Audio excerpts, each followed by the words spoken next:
Namaste, Ashe, hope up. How are you guys doing? Hope you're doing well. I hope that every morning when you wake up you remember to break all contracts that you are subconsciously or unconsciously aware of. And the best way that you can do this is to straight up stand up.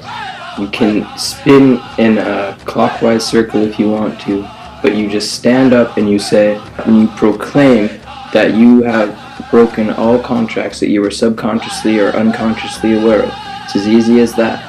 And doing the spin is to represent the spiral upwards in the ether 9 and not the vortex downwards into the 6, which would be the man, which is the beast that they describe, really. The more that you give into your manly desires, the more that you are working from the root chakra, and that's just kind of your physical desires, your need, and your need to survive, basically. And then even when you get up to your second chakra, you're dealing with the sexual desires and such. And this is really where most of the masses are living, is because of the food intake that they have. They have years of buildup in their systems and in their colon and all this different stuff built up against the walls, and they haven't actually been detoxed before. And the best way to get your immune system online, go on a 3-day fast, because after 3 days your immune system actually kicks up. You can do water, but I mean, you're not trying to go overboard on the water either. And the thing is that a lot of people don't realize that this is an actual art form. This is something that you have to be skillful at. This whole nutritional change, this is a lifestyle, and it's not something to be messed around with necessarily. It's very artful, and if you go from eating 3 hot meals a day and you're trying to go on a water fast all of a sudden, then you're going to have a very difficult time. And the only reason that is dangerous for them is because of the years of buildup, the years of being taught that they need these certain things that they don't need. And the thing is, they're full of parasites, to be honest. I mean, when you leave meat out, or have you ever seen sushi that just sat out for a couple of days? It's automatically got maggots growing in it. Most pork has worms and stuff in it. Most fish has worms in it. Beef doesn't have as many worms in it, but I mean, there's still all these different things that you have to take into consideration. The thing is, if you're too lazy to find fruits and vegetables that have the nutrients that you need, because a lot of people is like, well, I can't get my B12 and I can't get my iron, and it's like, no, you haven't bothered to look, because there's something inside of you that doesn't want to. You're not ready to give up the meat, and until you face that, then you're never going to.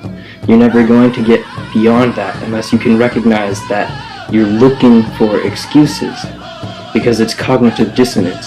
When you know you should be doing one thing, but you're doing the other thing, and then you actually make up an excuse for it after the fact, pretty much. So this is something that we need to recognize, we need to get over. But a lot of people are stuck in their lower 2 chakras because the actual buildup of the physical body, the actual buildup of the tissue and such, that doesn't allow the energy to flow properly. It's just kind of like feng shui of the body. See, the thing is, a lot of people don't know about feng shui, is that it's a very serious thing. And it's, if you tweak things with like some ancient Kemetic lifestyle choices at the same time, your house can be flowing full of energy.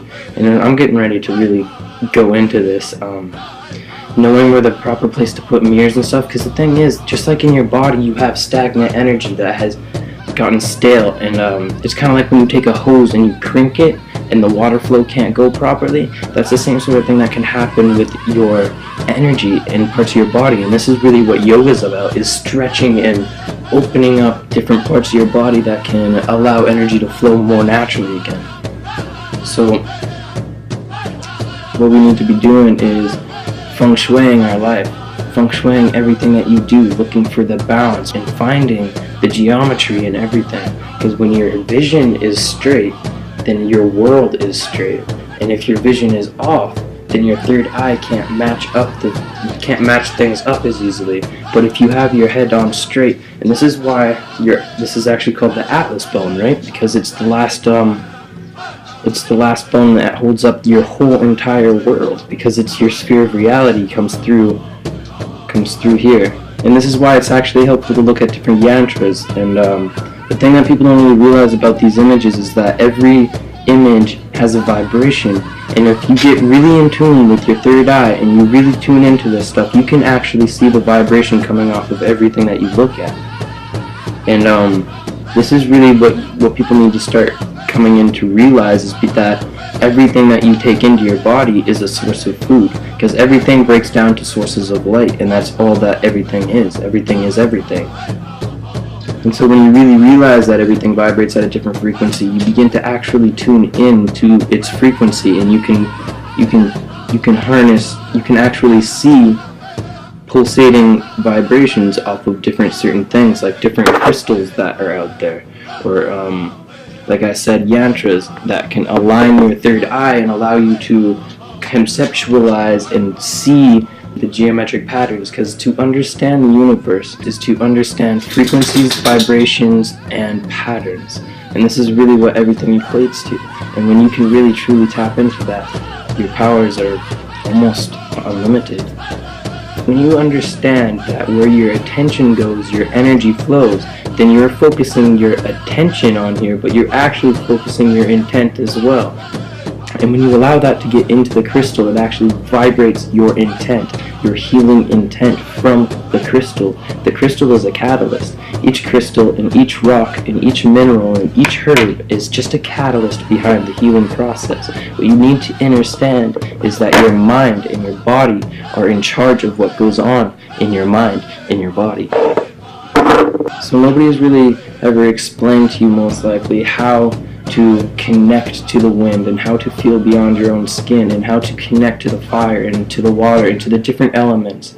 To actually be able to do these things, to be able to feel past your flesh, to be able to have, I don't want to say control over the wind or control over the elements, I want to say be in tune to it so that they react to you as you act to them.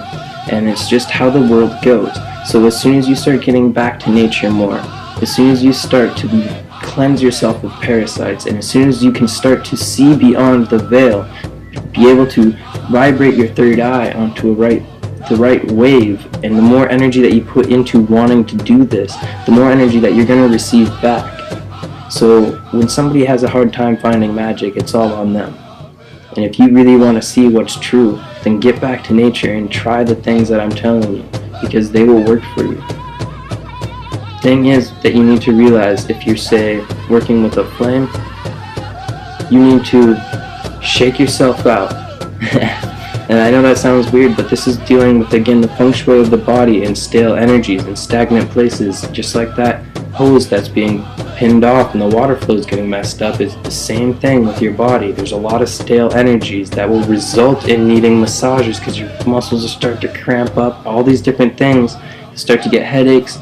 All these different things will associate to bad health, even heart diseases. The more that you stay hunched over, the more that you have a buildup of clots and stuff. And this is all doing your energy too. Like, you need energy to run through all parts of your body, and this is the whole thing about sitting up straight in the first place. So that's another part of the world. Like I said, you need to sit up, you need to be straight to see straight. And if you're not seeing straight, then your world is just full of lies. Because all there is to knowing is experience. You can't be told something and know it without experiencing it. So what you do is you shake yourself out, get your stale energies going again, tapping yourself everywhere.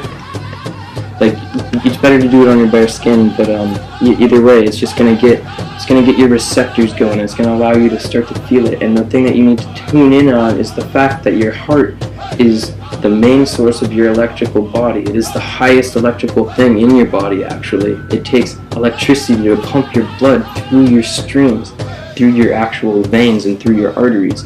And so when you actually begin to know that, you begin to realize that you have electric blood. And this is the whole part about getting alkaline, because parasites cannot live in an alkaline body. And if somebody brings up the fact that you can't eat acidic fruits, the thing is, the lemons and stuff will give you the balance that you need, because that's the acid that's easily dissolvable and easily digested. And that acid will bring out the alkaline abilities as a defense system. And it's dealing with that balance. But don't let anybody fool you about this food thing, because it's very real. So when your blood starts to get more alkaline, you actually have a higher electrical content in your body, and you can tune in on the source of your electricity flowing through your hands and through your fingertips. And that's the feeling you really want to get to. So whether it's clapping and shaking yourself out, or different yogic poses that you have to do before you start, these are all ways to help you connect to source. And then the next thing you're going to want to do is just take in a deep breath and exhale.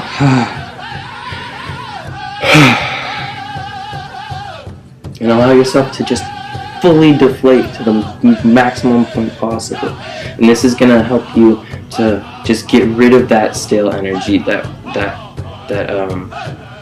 help get rid of that stale energy that you just got into motion. And then your new breaths are going to be your intent that you're taking into your body.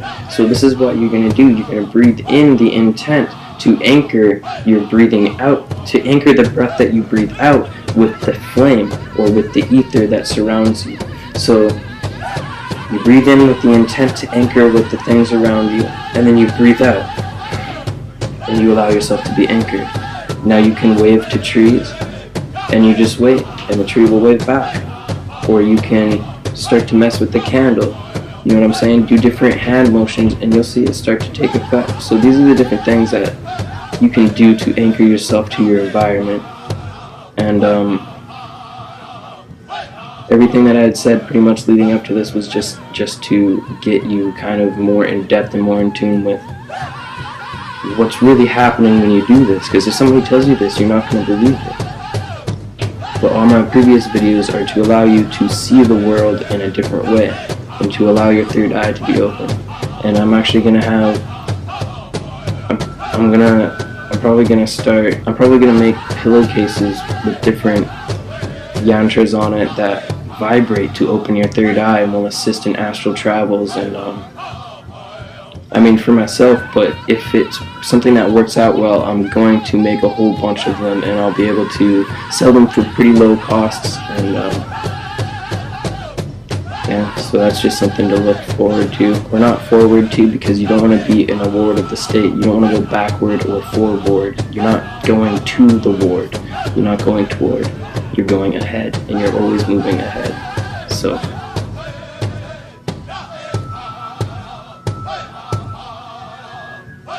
Namaste, Hotep, Ashe, 13 love.